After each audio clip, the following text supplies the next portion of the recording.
Hello good evening. आज आप start करांगे डबल सर्कुलेशन। तरुण सिद्ध होके बैठ। डबल सर्कुलेशन देखो की चीज़ होती है। डबल सर्कुलेशन का मतलब है, देखो हुण तक आप हार्ट की कल की समझिया सी, इस तो पहली वाली क्लास च आपां ने की समझिया, हार्ट बॉडी के अंदरों दी ब्लड किवें कलैक्ट करता है, कौन कौन वैसल्स रिस्पोंसिबल ने हार्ट दे विच ब्लड नूं पोर करन लई, और किहड़ी वैसल्स रिस्पोंसिबल्स ने हार्ट तो बाहर लेके जाने लई।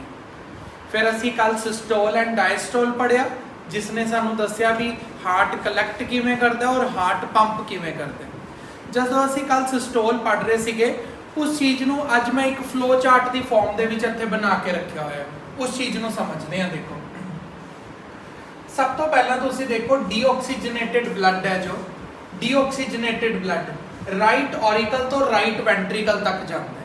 बहुत ध्यान नाल समझना, ईजी है बिल्कुल, जो अज का टॉपिक है फटाफट समझ आ जाएगा तुहानूं। राइट ऑरिकल तो डीऑक्सीजनेटेड ब्लड राइट वेंट्रिकल तक जाता है।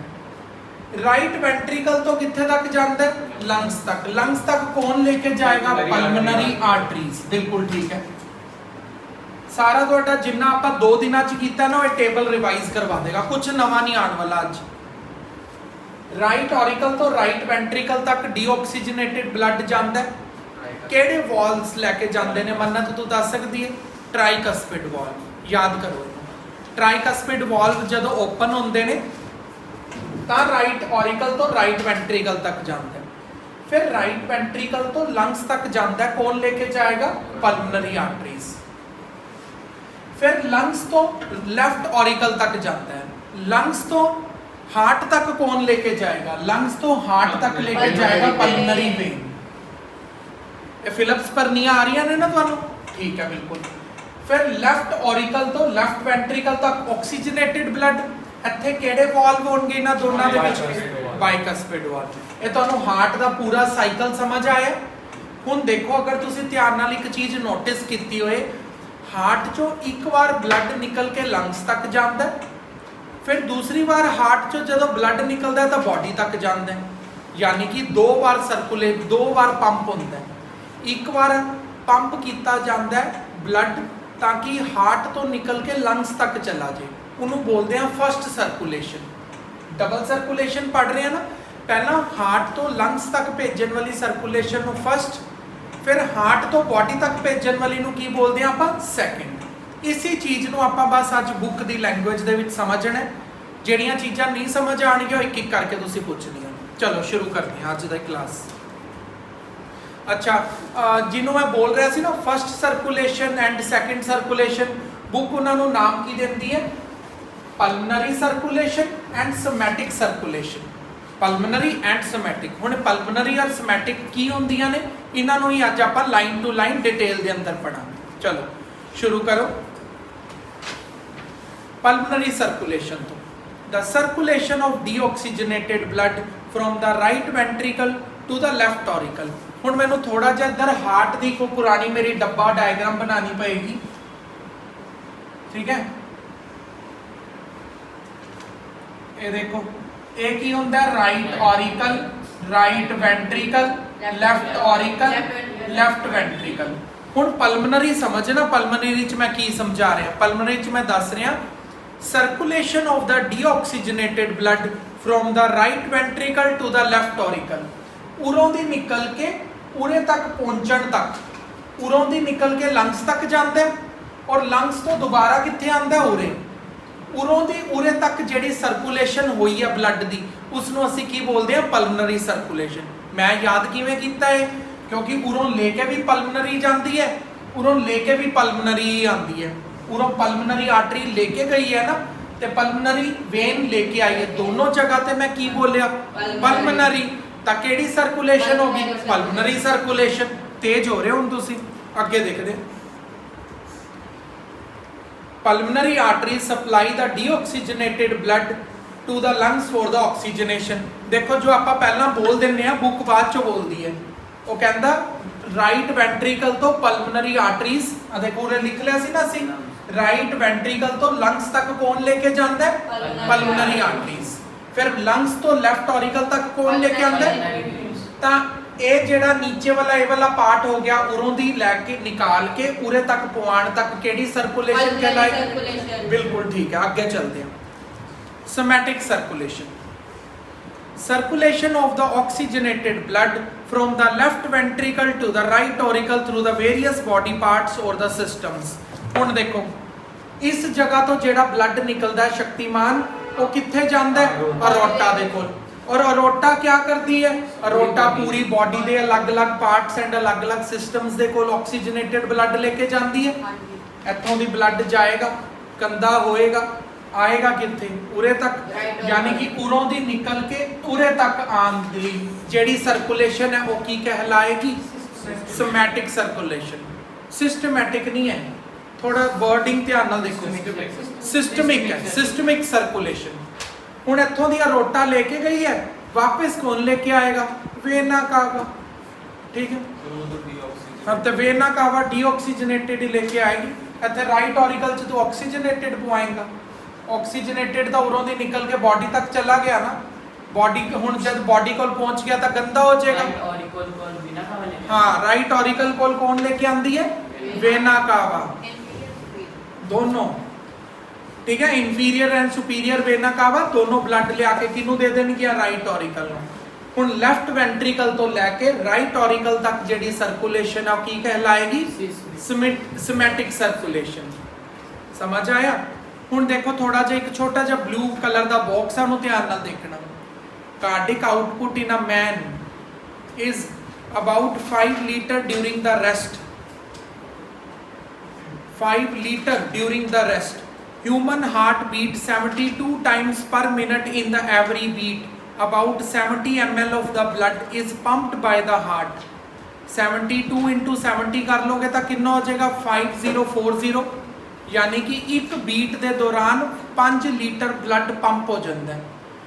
कह रहे हैं हार्ट है ना जेड़ा तुहाडा और मेरा भी, ठीक है, वो 1 मिनट के अंदर यानी कि 60 सेकंड के अंदर 72 टाइम्स बीट करता है। 72 टाइम्स बीट करता है 1 मिनट के अंदर। और एक बीट के दौरान 70 ml ब्लड पंप करता है। 70 ml एक बीट के दौरान। समझ गए हो? तो कितनियां बीट कीतियां उन्हें 1 मिनट के अंदर? 72 बीट्स कीतियां।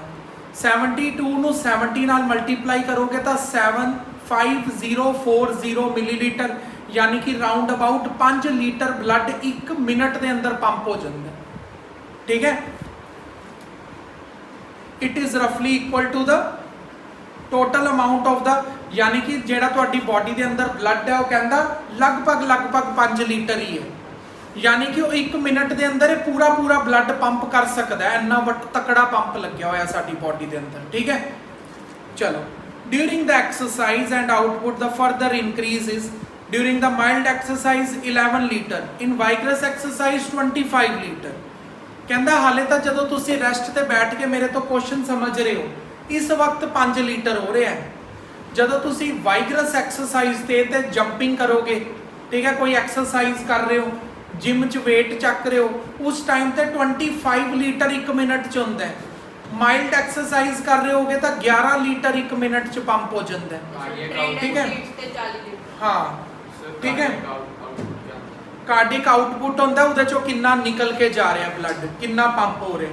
हुण तुसीं इहदे तक कोई डाउट है तो पूछ लो, फिर आपां अगला टॉपिक करते हैं। हुण अपना नेक्स्ट टॉपिक है डबल सर्कुलेशन दे ही अंडर है auricle systole, ventricle systole and joint systole. देखो पहला तो सिस्टोल वर्ड का मीनिंग पता होना चाहिए। अगर किसी को नहीं पता तो पहला कल वाली क्लास में देखण सिस्टोल और डायस्टोल की हुंदा है, ताही इत्थे समझण आण।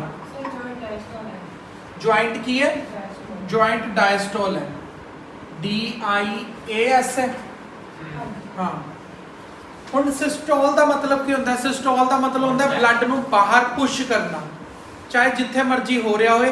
कॉन्ट्रैक्ट करांगे तो सिस्टोल बोलते हैं, रिलैक्स करांगे तो डायस्टोल बोलते हैं। समझ आ गया? हुण चलो ऑरिकल सिस्टोल पढ़ते हैं। हुण ही असीं थोड़ी देर पहला ही, कुछ सैकेंड पहला ही आपां बोलिया भी हार्ट 1 मिनट यानी कि 60 सैकेंड के अंदर कितनियां बीट्स करता है? 72 बीट्स करता है। देखो इन्हां 72 बीट्स के दौरान ही ये सारिया चीज़ां हो रही ने। असी देखना किन्ने किन्ने टाइनी टाइम के लिए हो रही ने। 1 मिनट के अंदर देखो की हो रहा है। Auricle systole during this phase auricles contract and push the blood into the corresponding ventricles. असी अपने बॉक्स के अंदर ही आ जाते हैं। आप बॉक्स के अंदर देखते हैं तो ऊपर वाले पासे की होंगे ने राइट ऑरिकल ते लेफ्ट ऑरिकल। असी की लिखिया ऊपर ऑरिकल सिस्टोल, ये भी ऑरिकल है, ये भी ऑरिकल है। जदों इन्हां दोनों का सिस्टोल चलेगा, इहदा सिस्टोल चलेगा तो राइट वेंट्रिकल च आ जाएगा ब्लड, इहदा सिस्टोल चलेगा तो इधर आ जाएगा। देखो क्या यही लिखिया उन्होंने, पढ़ो। की डाउट है? दोनों ऑरिकल्स इकट्ठे सिस्टोल करते हैं, दोनों इकट्ठे करते हैं। देख ले की लिखा ड्यूरिंग दिस फेस ऑरिकल्स लिखा ना, तो ऑरिकल तो नहीं लिखा। इस फेस के दौरान ऑरिकल सिस्टोल के दौरान दोनों ऑरिकल्स इकट्ठे सिस्टोल करते हैं और अपना अपना ब्लड अपने कोरस्पोंडिंग वेंट्रिकल्स दे देंगे ने। ये वाला इत्थे देगा और ये वाला इधर देगा। ये किन्ने टाइमली होंदा है? ये होंदा है 0.15 सेकंड ਲਈ, बहुत छोटा जा टाइम पीरियड है। अगे देखते हैं ventricle systole during this face. हुण जदों वेंट्रिकल्स का सिस्टोल आएगा, उरे की होंदा है राइट वेंट्रिकल, उरे की होंदा है लेफ्ट वेंट्रिकल। जदों इदा सिस्टोल आएगा और इदा सिस्टोल आएगा, दोनों तरफ तो बाहर निकलेगा, इधरों लंग्स को जाएगा और इधरों बॉडी को जाएगा। ठीक है, एक बार रीडिंग करो। During the phase, the ventricles contract and push the blood into the pulmonary artery and aorta. पता है ना, इधरों दी pulmonary artery originate होती है और इधरों दी originate कौन होता है? aorta। एक ही होती है 0.30 सेकंड लिए रहता है, यानी कि उस तो डबल टाइम पीरियड लिए है। During the ventricle systole, auricles are in diastole। हुण देखो कहता जिस टाइम ते वेंट्रिकल्स बाहर पुश कर रहे सी ब्लड, जिस टाइम ते वेंट्रिकल्स ब्लड नू बाहर पुश कर रहे सी, उसी सेम टाइम ते इन्हां दे अंदर ब्लड भर रहा सी। जदों इन्हां दे अंदर ब्लड भर रहा हुंदा है, फिल हो रहा हुंदा है, उदों असीं की बोलदे हां? डायस्टोल। मतलब जदों इन्हां दोनों का सिस्टोल होएगा, उदों इन्हां दोनों का की हो रहा होएगा? डायस्टोल हो रहा होएगा। हुण अपना अगला टॉपिक जिहड़ा हैगा, देखो इना टाइम पीरियड की सीगा 0.15 सेकंड, 0.30 सेकंड। हुण सोच के देखो ज्वाइंट सिस्टोल है, नहीं ज्वाइंट डायस्टोल। ज्वाइंट डायस्टोल एक ऐसा थोड़ा जा बारीक जा टाइम पीरियड है, जिस टाइम पीरियड के दौरान चारों के चारों चैंबर दे अंदर ब्लड भर ही रहा होंदा है। बहुत छोटा जा टाइम पीरियड। देखते हैं किन्ने टाइम ली है? 0.40 सेकंड के लिए। 0.40 सेकंड के लिए एक ऐसा फेस आता है हार्ट के अंदर, जदों चारों के चारों चैंबरां के अंदर किसी ना किसी तरीके नाल ब्लड फिल ही हो रहा होंदा है। पढ़ो। It extend for the 0.40 seconds during which all the 4 chambers of the heart are relax. मतलब एक ऐसा टाइम पीरियड भी हैगा हार्ट के अंदर, ज्वाइंट सिस्टोल नहीं होंदा, ज्वाइंट डायस्टोल ही होंदा है। अगर होंदा तो बुक आपां नूं दसदी जरूर, अगर ऐसा पॉसिबल होंदा होंदा। नहीं होंदा। की होंदा है? सिर्फ और सिर्फ ज्वाइंट डायस्टोल होंदा है। ज्वाइंट डायस्टोल के दौरान की होंदा है? चारों के चारों चैंबर्स के अंदर ब्लड फिल हो रहा होंदा है। आ गया समझ? हुण आपां चलदे हां ओरिजिन, हार्ट बीट शुरू किवें होंदी है। हुण आपां अगला पढ़दे हां origin, conduction and regulation of the heartbeat. Heartbeat किवें शुरू होंदी है, किवें कंडक्ट होंदी है और किवें रेगुलेट की जाती है। बहुत ही इंटरेस्टिंग टॉपिक है। ठीक है, मैंने 10 साल हो गए पढ़ाते, अज तक कभी नहीं पूछा गया ये वाला क्वेश्चन। ठीक है, हो सकता तुहानूं पूछा जा सके। बाकी हर टॉपिक चो कुछ ना कुछ क्वेश्चन हमेशा आ चुके हैं। मैं जिन्नी बार कहता ना भी ये टॉपिक इंपोर्टेंट है, कभी नहीं आया। मतलब तुहानूं मैं 11th टाइम करवा रहे हैं, मतलब 11th टाइम है, कभी नहीं आया। हो सकता तुहानूं आ जाए। देखो मिस मैं कभी नहीं करवाया टॉपिक, पर आया कभी नहीं है। पता नहीं उन्होंने इस टॉपिक नाल कोई दुश्मनी है, पाते नहीं है। सर आप इस बार भी कहते हैं जिन्ने भी टॉपिक ने ना, हर टॉपिक चो इन्ने सारे क्वेश्चंस आ चुके हैं। सिर्फ आही टॉपिक को छड्ड दिंदे ने हर बार। सर क्यों इसमें ਜਾਂ ਤਾਂ ਲੱਗਦਾ ਉਹਨਾਂ ਕੋਲ ਜਿਹੜੀ ਕਿਤਾਬ ਹੈ जिस चो पेपर पाते हैं उसका टॉपिक ही नहीं है, पेज बटे हुए। पेज पट्टे हुए। बड़ा होता तो यहाँ का भी डालते। चलो आगे चलते हैं। चलो in the wall of the heart, लेकिन तुसी ध्यान नाल समझना, ठीक है, ਆਪਾਂ ਨੂੰ ਹਮੇਸ਼ਾ ਰਿਸਕ ਕਵਰ ਕਰਨਾ ਚਾਹੀਦਾ। ਹੋ ਸਕਦਾ ਤੁਹਾਨੂੰ ਆ ਜੇ, ਜੋ 10 ਸਾਲ ਚ ਨਹੀਂ ਆਇਆ ਉਹ ਇਸ ਵਾਰ ਆ ਜੇ, ਠੀਕ ਹੈ। ਇਹ ਵਾਲਾ ਵੈਸੇ ਵੀ ਉਹਨਾਂ ਨੂੰ ਖੁੰਦਕ ਹੈ, ਪਿਛਲੇ ਬੱਚਿਆਂ ਦਾ ਪੇਪਰ ਨਹੀਂ ਹੋਇਆ, ਸਰ और ਤੁਹਾਡਾ ਉਹਨਾਂ ਨੇ ਤਕੜਾ ਪੇਪਰ ਲੈਣਾ। ਚਲੋ ਹਾਂ ਇਹ ਵਾਲਾ ਟੌਪਿਕ खुंदे खुंदे निकाल लेंगे। ਚਲੋ ਦੇਖੋ, ਦ ਵਾਲਸ, ਓਏ ਧਿਆਨ ਨਾਲ ਸ਼ੁਰੂ ਕਰੋ। The walls of heart, 4 bundles of specialised muscle fibre are present. Heart ਦੀ ਵਾਲਸ ਦੇ ਉੱਪਰ 4 ਬੰਡਲਸ ਨੇ ਸਪੈਸ਼ਲਾਈਜ਼ਡ ਮਸਲ ਫਾਈਬਰਸ ਦੇ। They have the properties of neurons. ਇਹਨਾਂ ਨੂੰ ਨਿਊਰੋਨ ਦੀਆਂ ਪ੍ਰੋਪਰਟੀਜ਼ ਦਿੱਤੀਆਂ ਗਈਆਂ। ਨਿਊਰੋਨ ਦੀ ਪ੍ਰੋਪਰਟੀਜ਼ ਕੀ ਹੁੰਦੀਆਂ ਨੇ? ਇਲੈਕਟ੍ਰਿਸਿਟੀ ਦੀ ਸਪੀਡ ਨਾਲ ਇੱਕ ਜਗ੍ਹਾ ਤੋਂ ਦੂਜੀ ਜਗ੍ਹਾ ਤੇ ਜਾ ਕੇ ਕੰਮ ਕਰਨਾ, ਠੀਕ ਹੈ। ਇਹ ਵਾਲੀਆਂ ਮਸਲਸ ਇੰਨੀਆਂ ਤੇਜ਼ ਨੇ, ਮੈਸੇਜ ਨਹੀਂ ਟ੍ਰਾਂਸਫਰ ਕਰਦੀਆਂ, ਕੰਮ ਕਰਦੀਆਂ ਨੇ। ਨਿਊਰੋਨਸ ਤਾਂ ਸਿਰਫ ਮੈਸੇਜ ਟ੍ਰਾਂਸਫਰ ਕਰਦੇ ਨੇ ਨਾ, ਇਹ ਵਾਲੀਆਂ ਮਸਲਸ ਵਰਕ ਕਰਦੀਆਂ ਨੇ, ਕੰਮ ਕਰਦੀਆਂ ਨੇ। ਕਿੰਨੀ ਤੇਜ਼ੀ ਨਾਲ? ਜਿੰਨੀ ਤੇਜ਼ੀ ਨਾਲ ਨਿਊਰੋਨਸ ਕੰਮ ਕਰਦੇ ਨੇ। ਇੰਨਾ ਕੋਈ ਇੱਕ ਵਾਰ ਰਿਪੀਟ ਮਾਰ ਲਓ।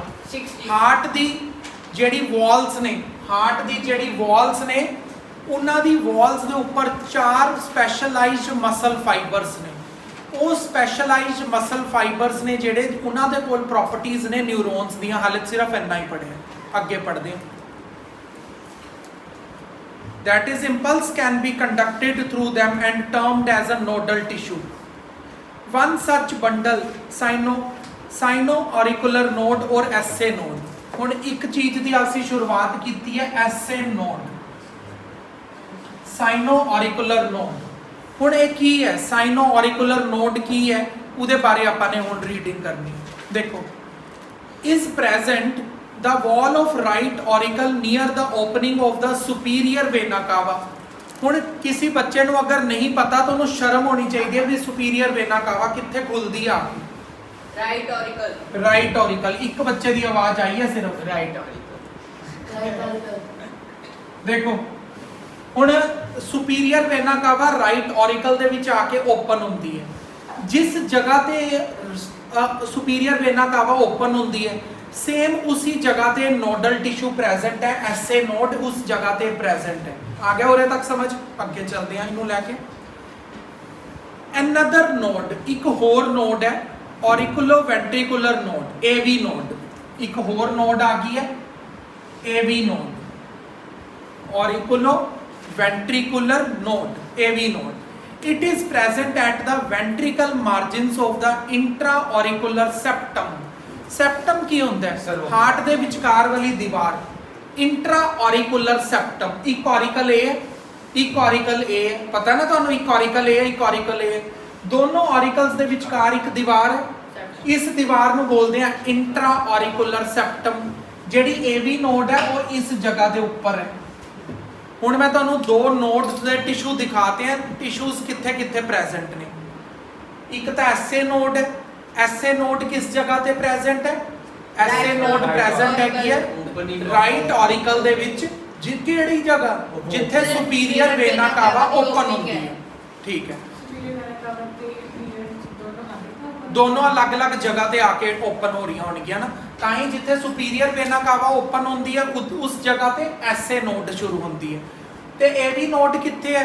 दोनों ऑरिकल्स दे विचकार एक दीवार है, उस दीवार नूं असीं की बोलदे हां? Intra auricular septum. वैसे तो पूरा ही सेप्टम है, इंट्रा ऑरिकुलर सेप्टम के ऊपर है एवी नोड। चलो जी आगे सर, एवी ऑरिकुलर वेंट्रिकल। हाँ, एवी नोड की है? AV node arises bundle of His which contain right and left branches and their ramifications। आ जाओ हुण अगे आओ, बहुत ध्यान नाल स्क्रीन ते देखो। एवी नोड दा तुहानूं पता लग गया एवी नोड रहिंदी कित्थे है? एवी नोड उरे है।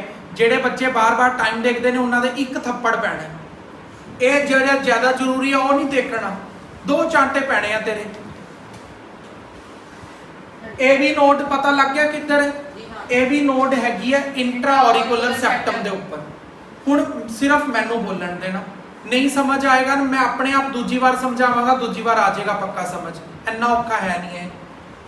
इस ऑरिकुलर वेंट्रिकुलर नोड तो यानी कि एवी नोड तो एक बंडल ऑफ हिज शुरू होता है। बंडल ऑफ हिज मतलब छोटियां छोटियां नर्व फाइबर्स शुरू होंदियां ने, उन्हां दियां राइट एंड लैफ्ट ब्रांचेस ने ते उन्हां दियां अगे फर्दर ब्रांचेस ने। ये एवें आके पूरे हार्ट नूं एवें लपेट लैंदियां ने, पूरे हार्ट के आसे पासे एवें जुल्फां लिपटियां होईयां ने। समझ आ गया? ये बंडल ऑफ हिज कित्थों शुरू होईयां ने? एवी नोड तो।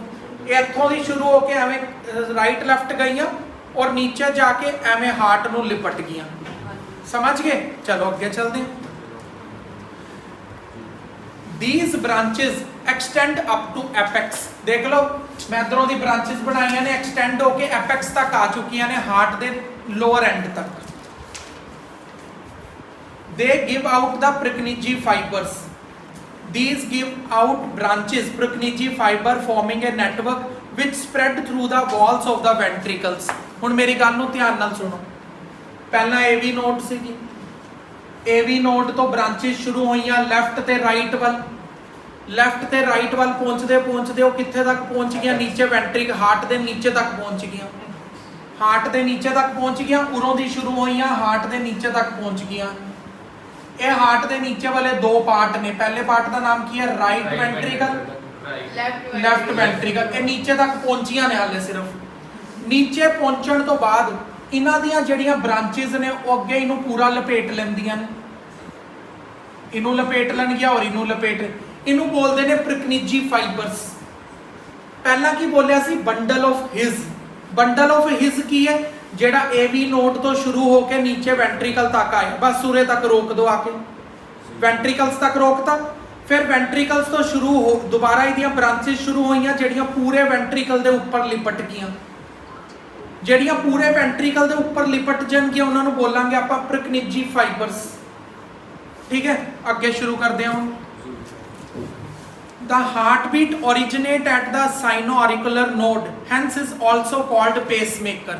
ਹੁਣ देखो जेड़ा एसए नोड सीगी उरे सीगी, उरों साइनो आरिकुलर नोड, साइनो आरिकुलर नोड जेड़ी हार्ट बीट होंदी है इधरों दी शुरू होंदी है, इत्थों एक वेव शुरू होंदी है। की बोल रहा मैं? इधरों दी एक वेव शुरू होंदी है, उस वेव तो बनियां होईयां वेव्स एवी तक जांदियां ने, एवी तो इन्नियां सारियां ब्रांचेस निकलदियां ने, वो वेव नीचे तक जांदी है, और नीचे जाके की करेगी? दोनों वेंट्रिकल्स नूं दबाएगी। दोनों जदों दोनों वेंट्रिकल्स दबदे ने वो कंट्रैक्शन फेस च आंदे ने, उन्हां तो ब्लड बाहर निकलदा।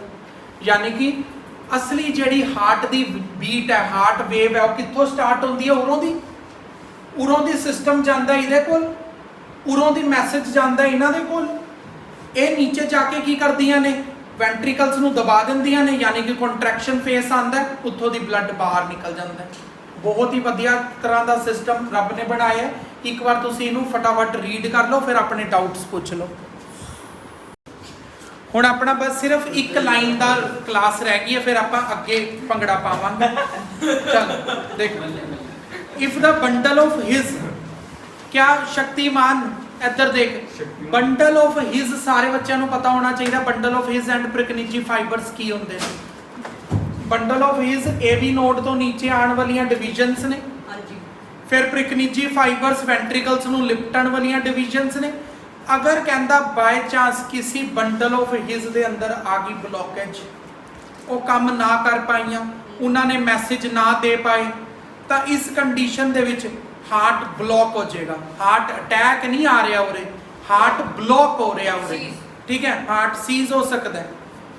The heartbeat is controlled by both the nervous system and endocrine system। ठीक है, nervous system and endocrine system किवें काम करते हैं, इहदे लई तुहानूं पेशेंस रखना पएगा। जदों नर्वस एंड एंडोक्राइन चैप्टर करावांगा, दोनों चीज़ां इक्को ही टॉप लैसन के अंदर ने। यानी कि नर्वस सिस्टम दिमाग साडा और एक एंडोक्राइन सिस्टम है साडी बॉडी दे विच हार्मोन्स पैदा करता है। ये दोनों सिस्टम्स इकट्ठे मिल के डिसाइड करते हैं कदों हार्ट नूं तेज करना है ते कदों हार्ट नूं स्लो करना है ते कदों हार्ट नूं बंद और स्टार्ट करना है। यही इन्हां ते डिपेंड करदा। तो सवेरे उठ के इन्हां दा थैंक्स करना चाहिए भी तुसीं चालू रखिया हार्ट नूं साडे। नर्वस सिस्टम ते एंडोक्राइन सिस्टम, ये दोनों सिस्टम रिस्पोंसिबल ने हार्ट नूं ਚਲਾਉਣ ਦੇ ਲਈ, ਹਾਰਟ ਨੂੰ ਤੇਜ਼ ਕਰਨ ਦੇ ਲਈ, ਹਾਰਟ ਨੂੰ ਸਲੋ ਕਰਨ ਦੇ ਲਈ, ਕੁਝ ਵੀ ਹਾਰਟ ਦੇ ਅੰਦਰ ਪ੍ਰੋਬਲਮ ਆਂਦੀ ਹੈ ਤਾਂ ਇਹਦਾ ਮਤਲਬ ਉਹ ਪ੍ਰੋਬਲਮ ਕਿਹਨਾਂ ਨੇ ਕਰਵਾਈ ਹੈ? ਉਹ ਨਰਵਸ ਔਰ ਐਂਡੋਕਰਾਈਨ ਨੇ ਕਰਵਾਈ ਹੈ। ਔਰ ਨਰਵਸ ਔਰ ਐਂਡੋਕਰਾਈਨ ਦੇ ਅੰਦਰ ਪ੍ਰੋਬਲਮ ਨਹੀਂ ਆਣੀ ਚਾਹੀਦੀ, ਨਹੀਂ ਤਾਂ ਉਹ ਹਾਰਟ ਦੇ ਅੰਦਰ ਪ੍ਰੋਬਲਮ ਪਾ ਦੇਗਾ। ਤੁਸੀਂ ਸੁਣਿਆ ਹੋਵੇਗਾ ਵੀ ਅਗਰ ਕਿਸੇ ਪਰਸਨ ਨੂੰ ਜ਼ਿਆਦਾ ਟੈਨਸ਼ਨ ਹੋ ਰਹੀ ਹੈ, ਹਾਈਪਰ ਟੈਨਸ਼ਨ, ਉਹਦਾ ਹਾਰਟ ਬੀਟ ਤੇਜ਼ ਹੋ ਜਾਂਦੀ ਹੈ। ਅਗਰ ਕੀ ਕਹਿੰਦੇ ਬੱਚਿਆਂ ਦੀ ਏਜ ਦੇ ਵਿੱਚ ਕੀ ਟੈਨਸ਼ਨ ਹੋਏਗੀ ਮੈਂ ਤੁਹਾਨੂੰ ਦੱਸਦਾ।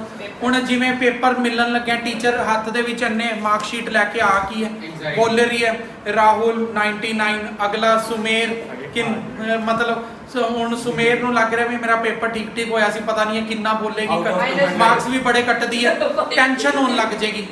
ਐਵੇਂ ਜਦੋਂ ਟੈਨਸ਼ਨ ਹੁੰਦੀ ਹੈ ਤੇ ਇੱਕ ਹਾਰਮੋਨ ਹੈ ਐਡਰਲਾਈਨ ਹਾਰਮੋਨ, ਹਾਲੇ ਪੂਰਾ ਨਹੀਂ ਦੱਸਾਂਗਾ ਤੇ ਹਾਲੇ ਡਾਊਟ ਵੀ ਨਾ ਪੁੱਛਣਾ, ਉਸੇ ਚੈਪਟਰ 'ਚ ਪੁੱਛਣਾ, ਠੀਕ ਹੈ। ਤਾਂ ਮਤਲਬ ਕੀ ਹੈ, ਹਾਰਟ ਬੀਟ ਤੇਜ਼ ਹੋ ਜਾਂਦੀ ਹੈ। ਤੁਸੀਂ ਬੈਠੇ ਬੈਠੇ ਵੀ ਹਾਰਟ ਬੀਟ ਤੁਹਾਡੀ ਤੇਜ਼ ਹੋ ਸਕਦੀ ਹੈ। ਮਤਲਬ ਇੱਕਦਮ ਬਾਹਰੋਂ ਦੀ ਡਾਇਨਾਸੌਰ ਆ ਗਿਆ, ਮਤਲਬ ਇੰਨਾ ਡਰ ਲੱਗਣਾ ਸ਼ੁਰੂ ਹੋਏ ਤਾਂ ਖਾ ਜਾਂਦਾ ਬੰਦੇ ਨੂੰ, ਸੱਪ ਆ ਗਿਆ, ਮਤਲਬ ਜਾਏ, ਮਤਲਬ ਤੁਸੀਂ ਬਾਹਰ ਘੁੰਮਣ ਗਏ ਹੋਏ ਸੀਗੇ, ਲੇਟ ਪਹੁੰਚੇ, ਮੰਮੀ ਵਾਈਪਰ ਲੈ ਕੇ ਖੜੀ ਹੈ, ਮਤਲਬ ਉਹ ਕੀ ਆ ਰਿਹਾ। ਠੀਕ ਹੈ ਆਪਾਂ ਅੱਗੇ ਕੱਲ ਮਿਲਦੇ ਹਾਂ, ਤੁਸੀਂ ਇਹਨਾਂ ਨੂੰ ਮੈਥ ਖੋਲੋ। एक बारी